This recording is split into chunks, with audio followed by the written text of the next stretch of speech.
టిఫిన్స్లోకి అన్నంలోకి ఎంతో టేస్టీగా ఉండే పెసరపప్పును ఈ ఎండాకాలంలో తీసుకోవడం వలన వేడి చేయకుండా ఉంటుంది. అలాగే హెల్త్కు చాలా మంచిది.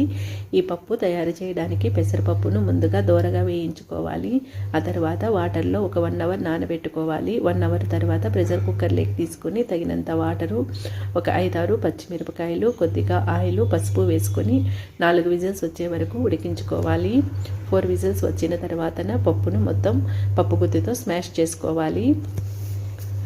ఈ విధంగా స్మాష్ చేసుకున్న తర్వాత ఈ పప్పుకు పోపు పెట్టుకోవాలి. పోపు కోసం స్టవ్ మీద ఒక బాండీ పెట్టుకుని తగినంత ఆయిల్, చితక్కొట్టుకున్న వెల్లుల్లిపాయలు, ఆవాలు, ఉల్లిపాయలు వేసుకొని ఫ్రై చేసుకోవాలి. కొద్దిగా కరివేపాకును వేసుకోవాలి. అలాగే కట్ చేసి పెట్టుకున్న 2 టమాటాలు వేసుకొని ఫ్రై చేసుకోవాలి. పప్పుకు సరిపడా ఉప్పు వేసుకోవాలి. ఇవి బాగా మెత్తగా మగ్గిన తర్వాత మనం మెదిపెట్టుకున్న పప్పును వేసుకొని ఒక 5 నిమిషాలు ఉడికించుకోవాలి.